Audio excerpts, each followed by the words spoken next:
Meu querido amigo Sérgio Aveleda, que bom ter você no InfraCast. A gente já está aguardando a sua presença aqui conosco. Já faz tempo que a gente queria contar a sua história e queria também trazer a sua expertise no setor de mobilidade para os nossos ouvintes. Para nós é um grande prazer, uma alegria enorme ter você aqui conosco. Eu agradeço demais por você ter aceito o nosso convite. Muito obrigada. Isadora, Fernando, em primeiro lugar, eu que agradeço muito essa oportunidade de estar aqui com vocês. Fazia tempo que a gente estava combinando ter esse bate-papo e essa oportunidade de conversar com a audiência de vocês para bater um papo sobre infraestrutura no mundo da mobilidade urbana e as dificuldades que a gente tem, os desafios que a gente tem, especialmente agora depois da pandemia. Não é? Muito obrigado, de coração, muito feliz de estar aqui com vocês. Sérgio, você sabe que a gente fez uma pesquisa com os nossos ouvintes para saber qual era o conteúdo que os nossos ouvintes queriam ouvir, queriam saber mais e que a gente do InfraCast poderia contribuir. Foi quase unanimidade no setor de mobilidade e a gente se olhou e falou, bom, não tem ninguém melhor do que o Sérgio para falar sobre esse assunto com a gente. Então, Sérgio, conta um pouquinho para a gente como que foi você, né, como presidente do metrô, trabalhou também na CPTM no estado de São Paulo, como que foi essa trajetória, inclusive se você puder enfatizar a história e as preocupações da condução do projeto da linha 4 do metrô, que eu sei que foi coordenado aí por você, um grupo grande de pessoas, que foi a primeira PPP do Brasil. Se você puder contar um pouquinho para a gente, para os nossos ouvintes, vai ser muito bacana. Sim, sim. Então, falar um pouco da minha trajetória. Eu sou advogado, pouca gente sabe disso hoje em dia, porque as pessoas, na maior parte das vezes, acham que eu sou engenheiro. Eu fico feliz. Eu lembro até quando eu era presidente do metrô, muitas vezes eu ia participar de solenidades dizendo assim, agora com a palavra o engenheiro Sérgio Aveleda. Eu olhava para a engenheirada do metrô e abria um sorriso, assim, eles ficavam um pouco bravos. Em 2002, eu tinha um escritório de advocacia e aí eu fui convidado para ser gerente jurídico do metrô pelo secretário da época, o Jurandir Fernandes. Ele era de Campinas, eu também, a gente se conhecia de lá, da prefeitura, onde a gente trabalhou junto. E aí eu vim ser gerente jurídico do metrô no meio da licitação da obra da linha 4, não era PPP ainda. Foi a primeira vez que o metrô fez uma obra financiada pelo Banco Mundial, uma licitação internacional disputadíssima.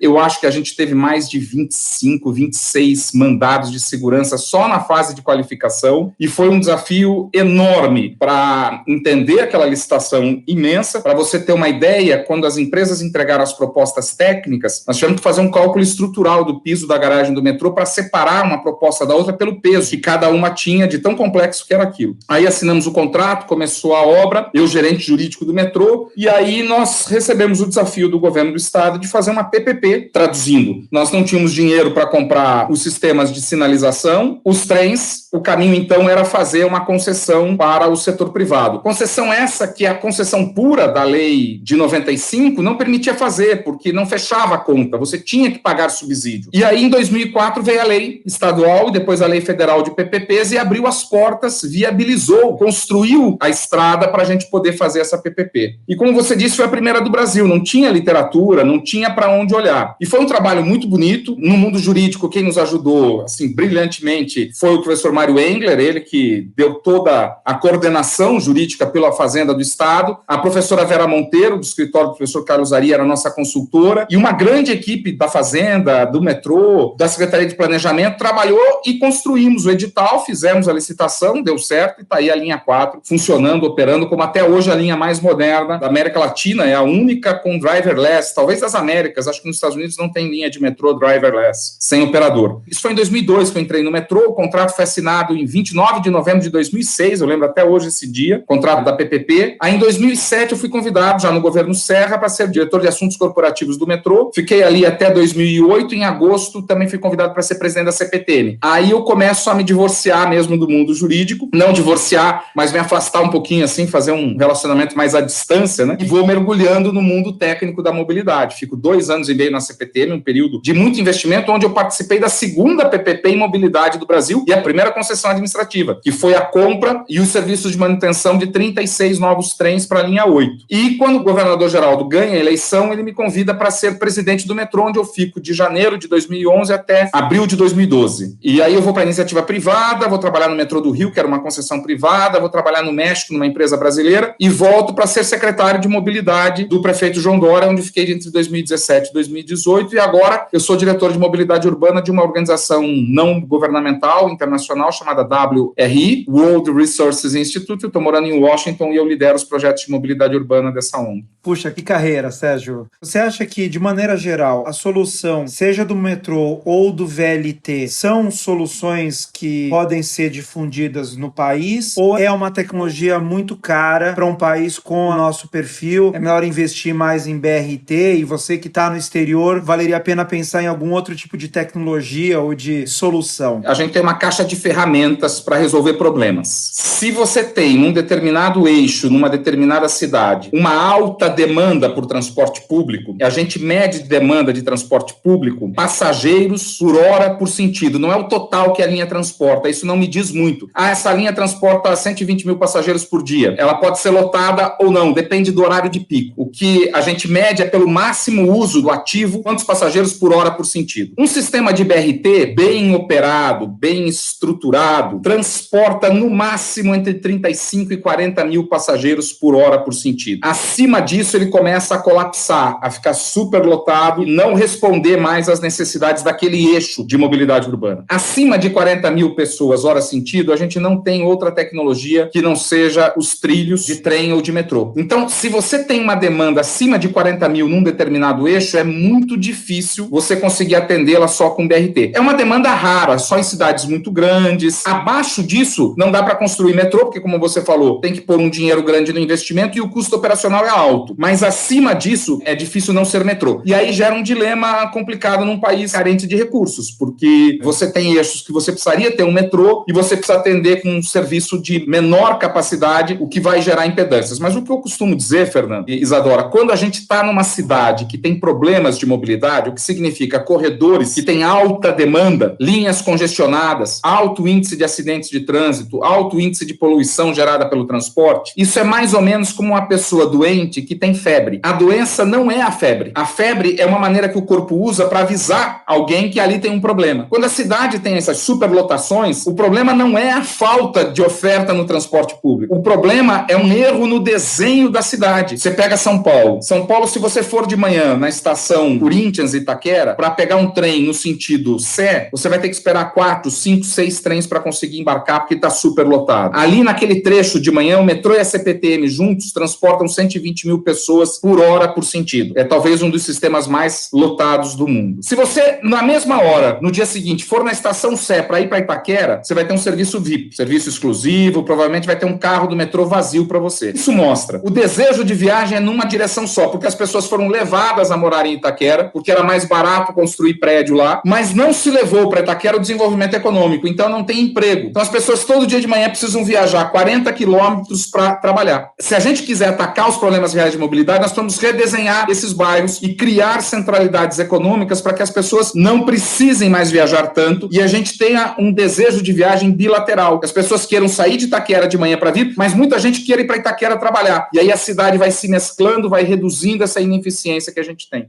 E, Sérgio, uma questão com a qual a gente sempre se depara e que é muito discutida, que se relaciona de alguma forma com essas experiências que a gente tem de parcerias no setor de mobilidade estadual para metrô, tal do risco de interface, né? Você bem disse que quando você entrou no metrô, a obra do metrô estava acontecendo e a concessão da operação se daria no momento posterior. E esse foi o modelo que foi adotado na linha 4, então, se conceder a operação, mas tocar a obra um outro prestador, um empreiteiro contratado em regime de empreitada 866. No caso da linha 6 do metrô, tentou-se fazer, justamente em função do alto risco de interface, um modelo que congregava no mesmo prestador a operação, a instalação da infraestrutura de metrô nessa linha 6. Me conta um pouquinho da sua vivência, né, e da sua percepção com relação a esse risco e outros tantos. Qual você acha que seria uma boa prática nesses projetos para, enfim, mitigar esse risco de interface, ou por que se escolhe de fazer a obra por um e a operação por outro, e outros riscos potenciais, enfim, como eles foram tratados nos casos da linha 4, da linha 6, da linha 5, da linha 8 também na CPTM, enfim, você teve participação em todos. Se você puder contar um pouquinho pra gente? A história da linha 4, ela é interessante, e aí ela explica um pouco esse quebra-cabeças que foi a integração entre o que o Estado fez na obra civil e alguns sistemas, e depois depois o que o concessionário fez. Quando a gente começou a negociar a construção da linha 4, foi ali por 1998, se começou a conversar com o Banco Mundial para se financiar a construção da linha 4. O Estado ainda não tinha condições para contrair o empréstimo, até conseguiu o aval da União, vocês sabem como isso demora. O contrato de financiamento foi firmado em 2001 para uma obra pública contratada pelas regras do Banco Mundial em regime de empreitada global, num contrato turnkey. Também foi uma novidade o contrato turnkey naquela ocasião. Ali o governo do Estado não tinha dinheiro para tudo. O governo do Estado tinha dinheiro para as obras civis, eram 11 estações no total, o governo tinha dinheiro para terminar completamente 6 estações, as estações prioritárias de integração, outras 5 estações só tinha dinheiro para construir a obra civil, a casca, não tinha dinheiro para acabamento e sistemas, não tinha dinheiro para o trem, não tinha dinheiro para o sistema de sinalização. Então o que se decidiu? Vamos começar o que demora mais, que é a obra civil, os sistemas elétricos, os sistemas suplementares, e ao longo do contrato a gente acha um caminho, ou se o Estado tiver capacidade, um novo financiamento para a compra desses equipamentos, ou idealmente uma concessão. Então o Estado começou a obra e contratou, isso é importante delinear, contratou então a obra civil, a escavação dos túneis, a escavação das estações, 6 estações completas, 5 estações na casca, o sistema de energia elétrica, que é um sistema fundamental, que é o combustível do trem, e sistemas auxiliares, ventilação, telecomunicação, sistema de vídeo, que também são fundamentais para a operação. Não contratou os trens e o sistema de sinalização. Quando faz a PPP, transfere para o setor privado a contratação desses sistemas. O setor privado vai lá e compra sistemas. E aí nós tivemos uma dificuldade enorme para integrar. Foi um desafio imenso integrar o sistema elétrico, o sistema de sinalização, os trens com o sistema elétrico, foi um quebra-cabeça. Que nós vencemos, a linha 4 está aí, está funcionando. Até hoje não está pronta, a gente tem a estação Vila Sônia ainda em obras, mas avançou e ficou pronta. Nós aprendemos ali que essa interface era muito difícil. Você imagina, tem um problema, você chama o provedor contratado pelo poder público, ele diz a culpa é do concessionário, você chama o concessionário, ele diz a culpa é do provedor de vocês, então ficava uma gestão muito truncada. Quando vem a oportunidade de fazer a linha 6, nós já tínhamos o projeto básico contratado na gestão do governo Serra, e nós estávamos trabalhando num edital de obra. Para diminuir a impedância, o Estado faria a obra civil exclusivamente, não contrataria nenhum tipo de sistema, porque entre a obra civil e os equipamentos não é tão difícil fazer a interface. A dificuldade da interface é equipamento com equipamento, software com software, hardware com hardware. E transferiríamos para o setor privado a obrigação de compra de tudo que tivesse elétron. Eu lembro de usar muito essa frase. Tudo que tiver elétron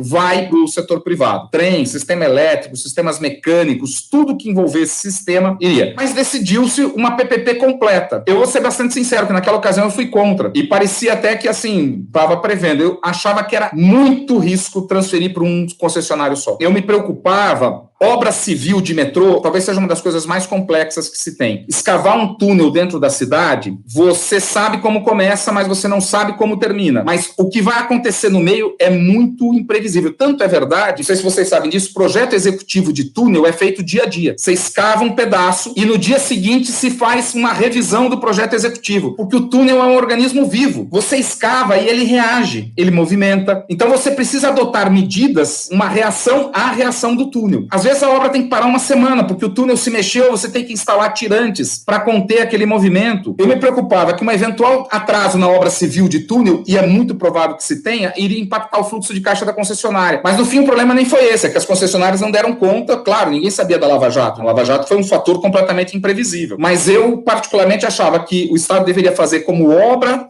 pública, tudo que fosse civil e tudo que fosse mecânico e elétrico deixar para o concessionário, diminuiria o risco e diminuiria a impedância de interface. Sérgio, você mencionou quando comentou sobre as opções de se fazer um VLT, um BRT, um metrô. Normalmente esse tipo de solução de metrô ou de VLT, ela serve para grandes volumes e para grandes cidades. Mas o Brasil, em 5.500 e tantos municípios, cidades menores, né? Muitas cidades pequenas. Invariavelmente a gente cai para a solução de pneus. Ônibus, transporte metropolitano, transporte intermunicipal. Mas a nossa visão é que esse setor de ônibus é um setor ainda, na perspectiva da regulação, um setor ainda muito atrasado, comparativamente com outros setores que evoluíram mais. O que você acha? Qual é o desafio? Como que a gente conseguiria tornar o setor de ônibus um setor com uma regulação mais eficiente? Como você acha que a gente pode enfrentar? Se eu puder agregar a essa pergunta, trazendo aqui a sua experiência de ter trabalhado tanto em âmbito estadual, quanto ter sido secretário em âmbito municipal da maior cidade do Brasil, quais você diria que seriam os maiores traços distintivos entre um um perfil de projeto e o outro perfil de projeto em âmbito estadual e em âmbito municipal? As duas perguntas são muito boas. Em relação ao sistema de ônibus, você tem razão, Fernanda. A gente está observando ao redor do mundo que os sistemas de transporte sobre pneus estão perdendo passageiros. E eu não estou falando da pandemia. Vamos esquecer a pandemia. Em boa parte dos países do mundo, a gente estava observando uma perda de passageiros, por diversas razões. Você tem uma competição grande hoje, que a gente chama de nova mobilidade, são os serviços por aplicativo, as próprias bicicletas compartilhadas, os sistemas de patinete, que já parecem que já nem estão, mas estão na moda. A falta de investimento, que reduz a qualidade do serviço. Se eu perguntasse para vocês preferem andar de metrô ou de ônibus? Provavelmente vocês responderiam metrô. E por quê? Porque o metrô consegue cumprir o que ele promete. O metrô promete um trem a cada 90 segundos, a cada 3 minutos, por exemplo. 99% das vezes o trem vai passar a cada 3 minutos. E por que ele consegue fazer isso? Qual é a mágica? Não tem mágica. Ele é um sistema isolado de interferências. O trem não para no semáforo, o trem não enfrenta engarrafamento, o trem está isolado de qualquer interferência. Então ele gira como no automático. Claro que às vezes tem problema, uma vez ou outra, mas em geral o metrô tem uma alta confiabilidade. Confiabilidade é tudo que o usuário de transporte público quer. Confiabilidade e tempo de viagem. Qual é o problema do ônibus comum da rua? Ele disputa espaço com o trânsito. Então você não consegue prever quanto tempo vai levar a viagem e se ele vai conseguir cumprir os horários porque ele precisa parar no semáforo, ele para no engarrafamento, tem um acidente. Quando você faz o corredor de ônibus, que foi uma invenção do ex-governador Jaime Lerner, em Curitiba, a cidade onde eu nasci, você diminui a interferência do trânsito sobre o ônibus. Você coloca o ônibus isolado numa via exclusiva, não é tão bom quanto o metrô, não é zero de interferência, mas é muito menor. Então você melhora muito o tempo de viagem, a eficiência do sistema e aumenta muito a confiabilidade. Num corredor de ônibus, a prefeitura consegue cumprir razoavelmente o que ela promete. Só que não é também barato fazer corredor de ônibus, é uma obra. Em geral, as cidades vão denegando esse investimento, não tem grande apoio, e aí o ônibus vai ficando cada vez no rame-rame do engarrafamento. Aí vem uma empresa que oferece um aplicativo que te mostra onde você está, onde o carro está, tem um preço razoável, te transporta, oferece pool, que ainda fica mais barato, você consegue dividir o carro com outras pessoas. Isso foi sugando os sistemas. Outro problema, falta tecnologia nos ônibus. Mas também por falta de investimento, você conseguiria ter sistemas que compartilham informação, que gerenciam. Por exemplo, você podia ter um sistema automático que dissesse para o motorista: você está adiantado, está muito próximo do ônibus da frente, diminua a sua velocidade. Você está atrasado, procure ganhar tempo, claro, respeitando os limites de segurança e tudo. Tudo isso vai fazer com que o ônibus fique numa posição ruim. Uma maneira de melhorar a governança do sistema de ônibus é um modelo de contratação que a gente vem observando em Singapura e Londres, por exemplo. Hoje, aqui no Brasil, como é que a gente contrata serviço de ônibus? Você faz um contrato, uma operação privada, que o operador é obrigado a comprar os ônibus, a ser dono, possuidor de uma garagem, e ele, então, é responsável por ser dono dos ativos e opera os ônibus. Depreciar esse investimento, você precisa fazer um contrato de longo prazo. Então, os contratos têm 10, 15, 20 anos. Como ele é dono dos ativos, a opção do poder público, caso ele faça um desempenho ruim, é caducar a concessão e intervir, assumir a operação dos ônibus e da garagem. Você faz ideia, conhecendo toda a burocracia que cerca o Estado, o que seria para o poder público operar um sistema de ônibus, ter garagem, contratar por concurso público motorista, ter que fazer licitação para comprar parafuso, porca, comprar óleo, combustível, pneu? Seria uma tragédia e seria caríssimo. Então, o que acaba acontecendo é uma certa acomodação. Ele não vai bem, mas eu também não tenho muito o que fazer, porque se eu resolver brigar com ele, a briga é grande demais. O que Londres inteligentemente fez? Ela fez um split, ela separou a propriedade dos ativos da operação do serviço. Então, ela criou lá um fundo que compra os ônibus e comprou as garagens. Garagem é um elemento estratégico. Garagem é imensa. Você não tem terreno numa cidade como São Paulo para montar garagem. As garagens que existem hoje, inclusive, elas foram declaradas de utilidade pública na licitação. O concessionário, esse fundo, compra o ônibus e compra a garagem. Toma o risco de capital. E ele vai alugar os ônibus para quem? Para as empresas que o poder público vai contratar para operar. Então, ele aluga o ônibus e aluga a garagem. Quem vai operar não tem investimento. Portanto, eu posso fazer contrato de curto prazo. Posso fazer contrato de 5 anos. Se o cara não for bem, eu digo um abraço. Ah, mas o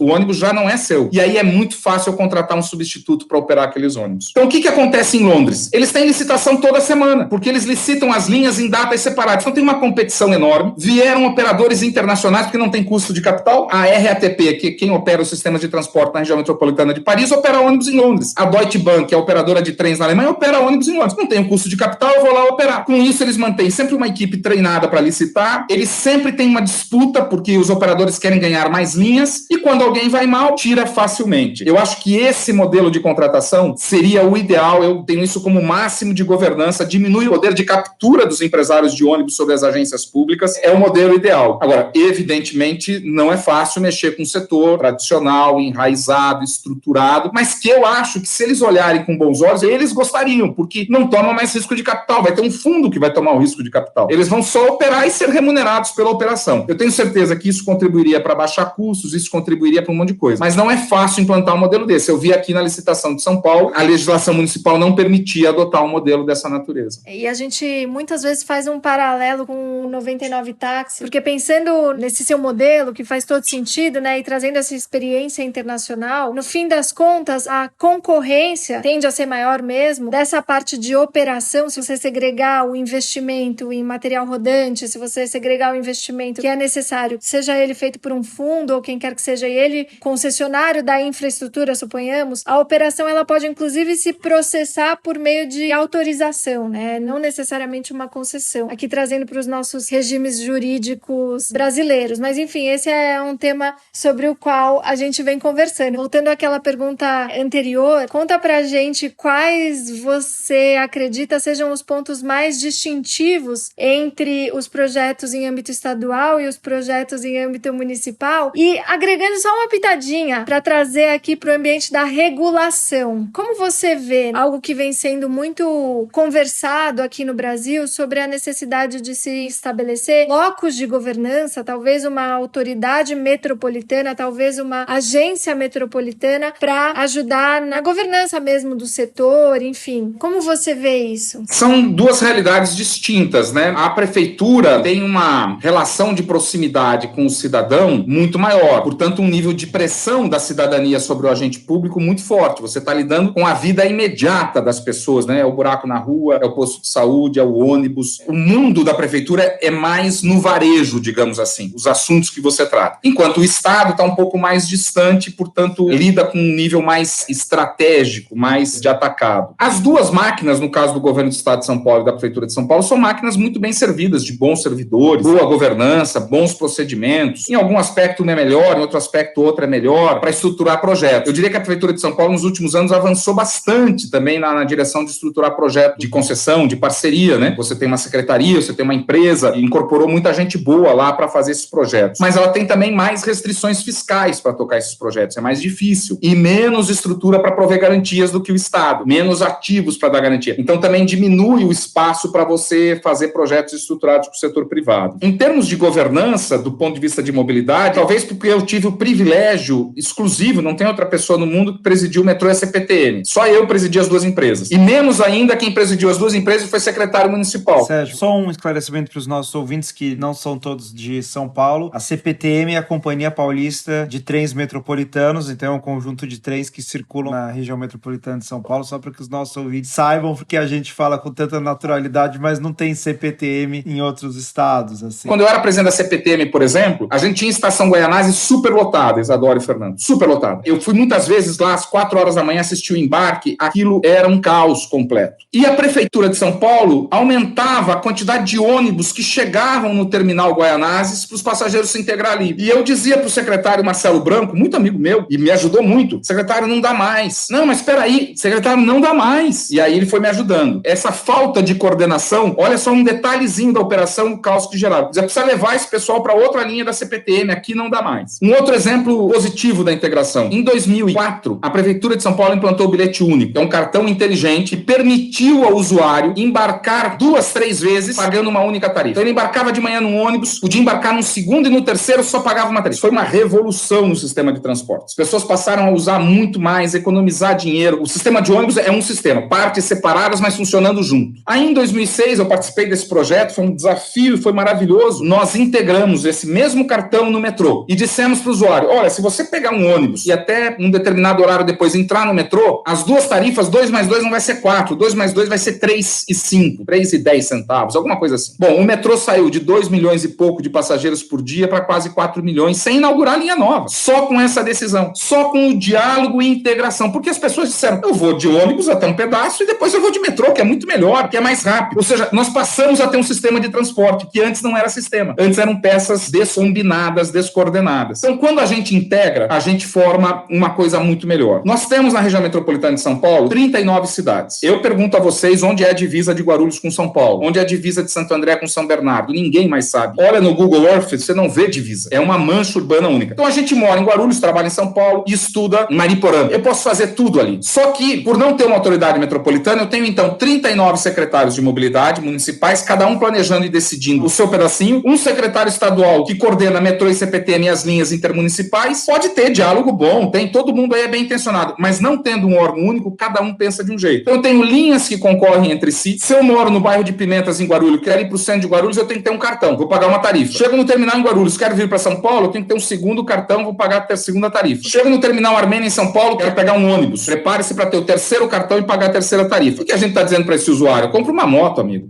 É mais barato e mais fácil do que você vir aqui incomodar a gente no transporte público. Então, as cidades como lá, Londres, Paris, Nova York, Istambul, desenvolveram esse conceito de autoridade metropolitana. Quando eu era secretário, eu dizia, eu estou defendendo o fim do meu cargo. Tem que extinguir e todos os orçamentos municipais para transportes e mobilidade tem que ir para essa agência que vai decidir e vai planejar. Agora, na pandemia, você teve cidade que resolveu suspender o serviço de transporte, cidade que diminuiu, cidade que põe rodízio. Então, você mora em São Bernardo do Campo, você pode usar o carro lá, mas não pode usar em São Paulo, por falta de uma autoridade metropolitana. Agora a gente vê de maneira exacerbada a falta que isso faz. Aproveitando que você falou da pandemia, Sérgio, eu entendo que hoje integra uma espécie de um think tank na área de mobilidade urbana. O que vocês estão pensando no que diz respeito às projeções de demanda? Que isso costuma ser uma questão fundamental para qualquer projeto, você mesmo mencionou no início da nossa conversa, os projetos que estavam em andamento. Como que vocês estão reajustando esses estudos? Como que o mundo, não sei se você tem essa informação, mas como o mundo está repensando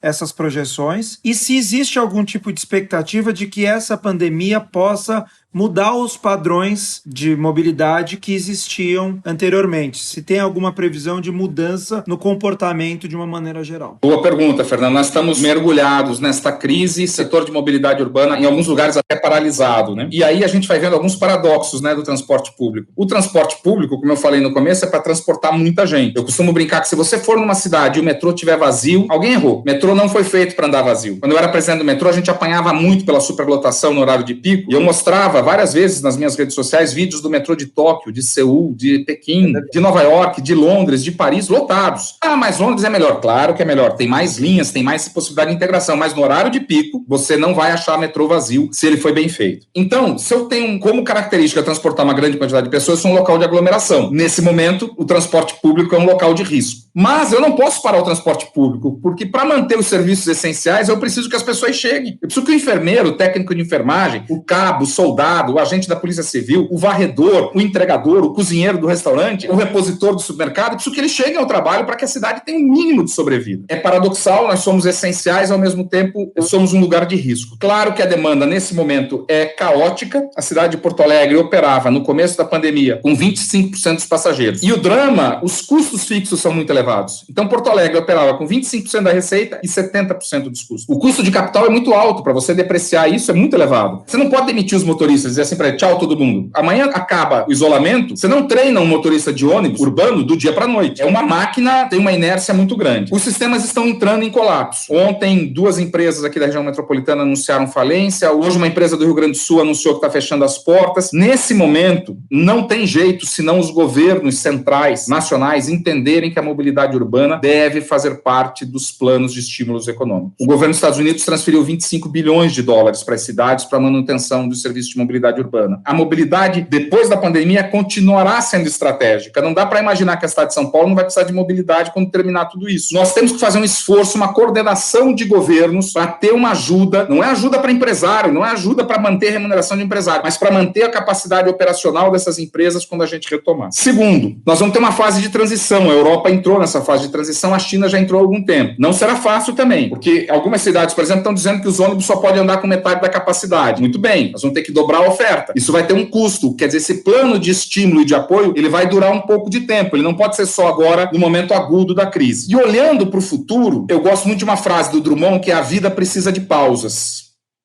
Eu acho que essa tragédia, e é uma tragédia, acabamos de ultrapassar 12 mil mortos no Brasil, contabilizados, a gente sabe que tem muito mais que isso, ela não pode ser em vão, nós precisamos aprender com ela. Você veja que os mapas de poluição das cidades são completamente diferentes. Tem uma região na Índia que há 50 anos eles não viam o Himalaia. A Índia é o pior país do mundo em qualidade do ar. Assim que começou a pandemia, os isolamentos sociais, o Himalaia apareceu naquela região depois de 50 anos invisível, escondido atrás da nuvem. Nós éramos verdadeiramente porcos com as nossas cidades, né? Como é que a gente não aceita uma casa suja e aceitava respirar aquele ar que a gente enxergava o ar aqui na cidade de São Paulo? Quem tinha a oportunidade de pousar de avião aqui às 5 da tarde no inverno, o avião penetrava numa camada de resíduos e de poluentes. Ou seja, nós temos que aprender com esta pausa de que as nossas cidades podem ser melhores. Então, como é que eu vejo? Nós vamos ter que descobrir, desenvolver e implantar novas fontes de financiamento do transporte público. Só a tarifa e só o subsídio, como São Paulo paga, não faz sentido mais. E eu vou tentar aqui, talvez eu me alongue um pouco, mas eu acho importante explicar isso. Quem não usa transporte público está começando a descobrir que transporte público é importante para ele também. Não fosse o transporte público, ele não tinha hospital funcionando, não tinha comida chegando, não tinha cozinheiro, não tinha supermercado aberto. O transporte público, ele gera aquilo que a gente chama na economia de externalidades positivas. Tem um estudo de cidades canadenses que mostra assim, se você decide para o trabalho caminhando e custa para você $1, a cidade vai ter que pagar 1 centavo de dólar para você caminhar. Tem que fazer manutenção de calçada e tudo mais. Se você decidir de bicicleta e vai te custar $1, a cidade vai pagar 15 centavos de dólar. Se você decidir de transporte público e te custou $1, para a cidade vai custar 1,50. Se você decidiu ir de carro particular e te custou $1, para a cidade vai custar $9,20. A gente não faz ideia do subsídio ao uso do carro privado. A gente fala do subsídio aqui em São Paulo do transporte público, porque se a gente abre o orçamento da prefeitura, tá lá. Pode procurar. Subsídio ao transporte público. Tem uma rubrica orçamentária, 3,5 bilhões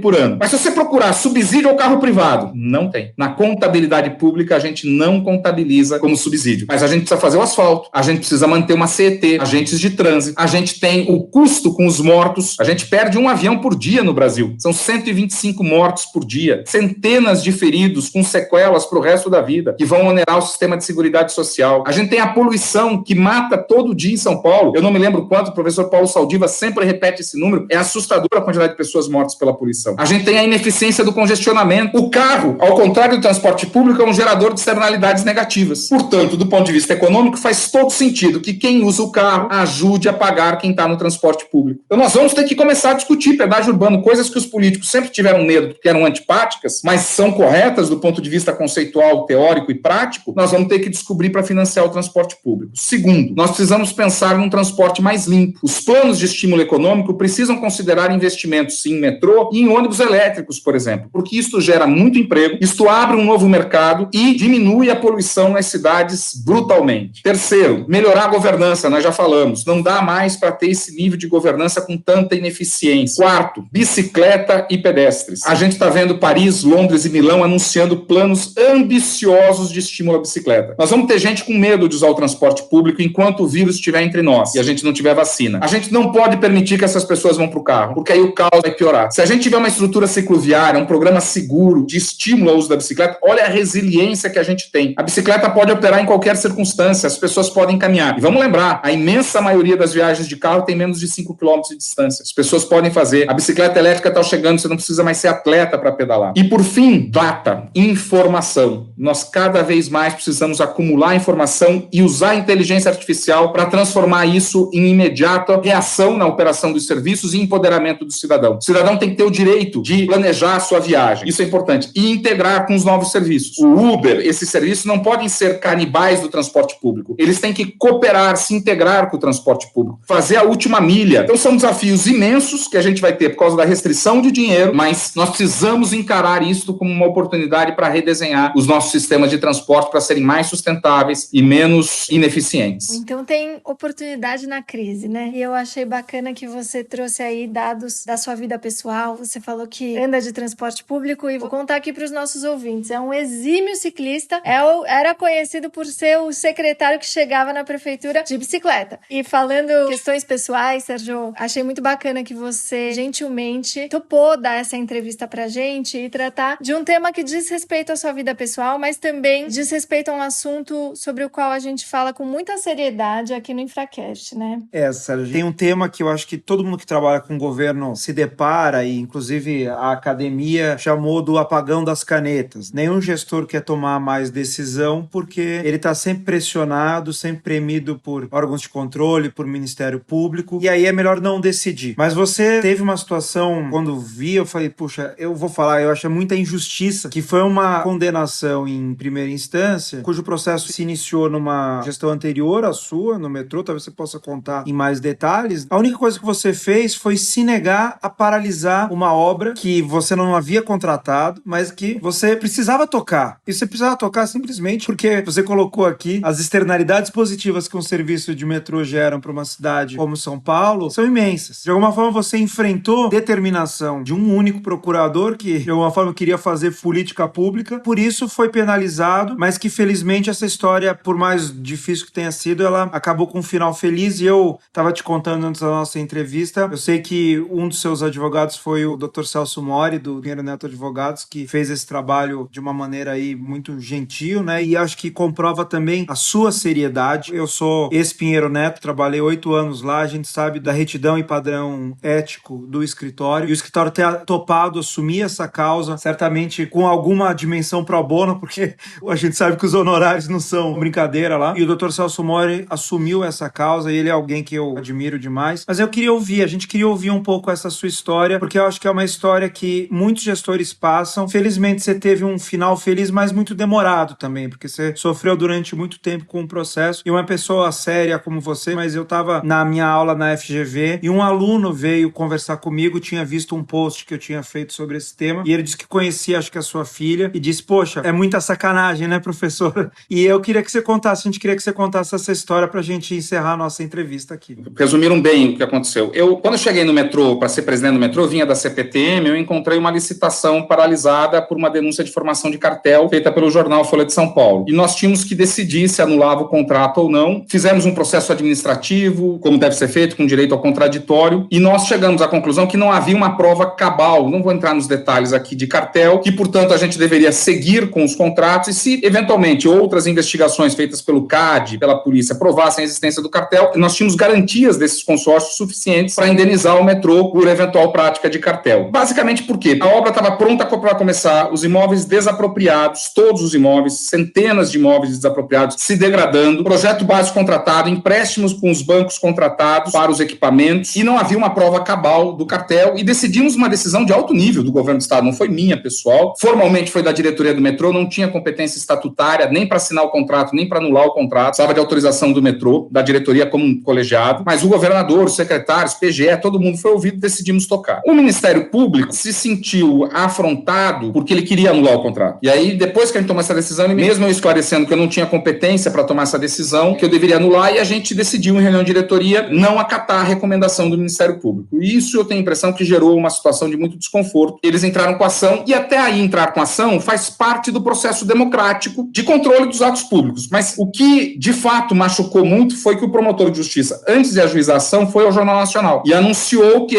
só eu fui processado como pessoa física, nenhum outro diretor do metrô, que eu estava envolvido numa fraude de 320 milhões de dólares. Essa é a manchete do William Bonner. E ele pede o meu afastamento cautelar do cargo. Nós tínhamos colaborado com a investigação. Tudo. O Ministério Público ligava pra gente, a gente mandava os ofícios, não precisava mandar ofício. Era por telefone. E o afastamento cautelar na ação de improbidade é só quando a gente obstrui as investigações. Isso nem de longe tinha. E aí ele pede o meu afastamento. E numa infelicidade enorme, a juíza concede a liminar. E aí, de fato, meu chão desabou. Eu passei por um período muito duro. Minha mãe ficou doente, minha filha sofreu bullying na escola. Começou a soar dentro de mim o seguinte: esse negócio não vale a pena. Você ter a sua vida destroçada, a sua imagem, porque você tomou uma decisão. Que você seja condenado, isso faz parte do risco administrativo. Agora, ter a sua imagem, a sua vida destroçada, eu lembro, houve uma entrevista do promotor dizendo o seguinte: e agora, com o afastamento dele, novas testemunhas vão aparecer, porque nós vamos apurar outras falcatruas feitas no metrô. E claro, nunca apareceu nada, enfim. Mas aí a ação teve o seu curso longo, sofrido, porque quando a petição inicial é recebida, a imprensa publica de novo, manchete, você não tem paz, né? Eu cheguei a perder um emprego que eu tinha no Rio de Janeiro por causa disso, nunca tinha ficado desempregado na vida, cheguei a ter que trabalhar fora do Brasil, porque eu não tinha oportunidade de emprego aqui por conta disso, mas finalmente, aí veio a condenação em primeiro grau, eu era secretário de transportes, isso tudo teve uma repercussão enorme. Eu me lembro de ligar para o prefeito João Dória, contando e dizendo: olha, o cargo é seu. E o prefeito disse: não, eu confio em você, você vai com a gente até o final. E aí, felizmente, no recurso, num exame mais apurado da matéria, a gente foi absolvido. E vale dizer, o CAD, que é o órgão especializado em concorrência, quando fez a apuração disso,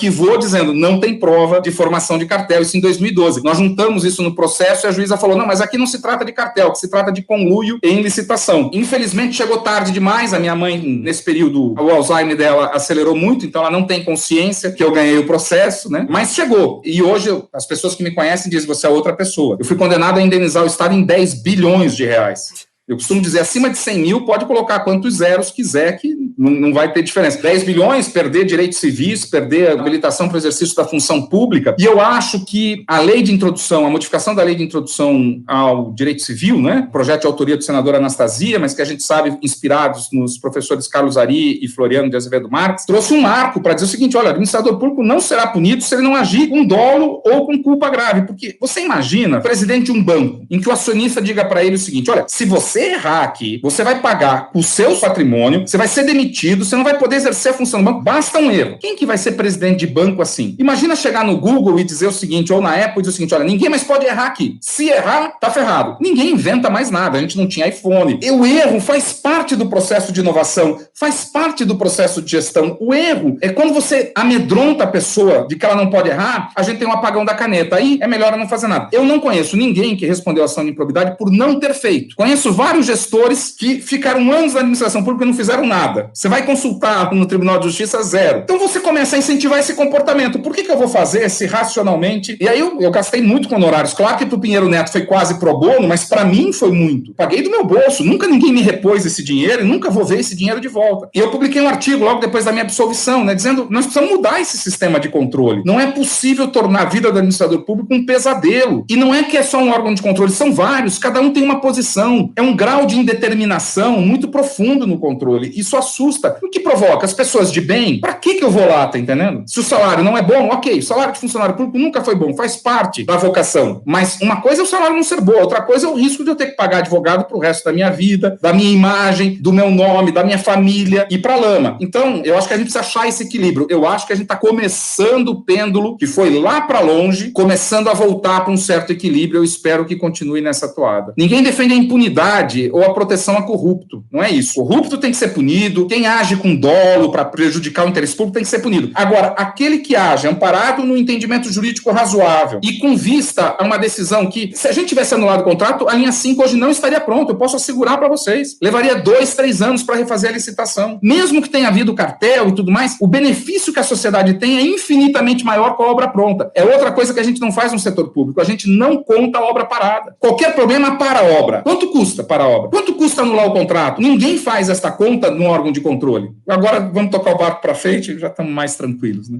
Sérgio, eu queria que você soubesse, na verdade você já sabe disso porque eu falo reiteradas vezes, você é um grande exemplo pra mim. Aprendo e aprendi muito com você, cada vez mais. Eu acho muito corajoso você ter contado a sua história aqui, colocado luz na sua história também em outros tantos ambientes, que sirva de fato como um impulso para que a gente possa aprimorar esse sistema punitivo e, como a gente fala, né, ser gestor público no Brasil não é para iniciantes, e ser um bom gestor público no Brasil, um excelente, alguém que preza por essa competência e capacidade técnica de gestão, como é o seu caso, não é mesmo para iniciantes, é muito difícil. Muito obrigada, de verdade, pela sua competência, pela sua gentileza, pela sua coragem. Para nós é um enorme prazer, uma honra te receber e em breve, essa é uma série da Covid-19, mas em breve a gente quer te receber, te dar um abraço, esse abraço já tá na agenda há bastante tempo, a gente vai te receber em estúdio, hein? Muito obrigado, parabéns pelo trabalho de vocês, esse espaço é magistral para a gente refletir sobre a infraestrutura no Brasil e vamos marcar no que acabar essa crise, a gente se encontra para comemorar e bater papo. Um abraço forte, um abraço a todo mundo que assistiu a gente aqui, muito obrigado. Obrigado, Sérgio, um abraço.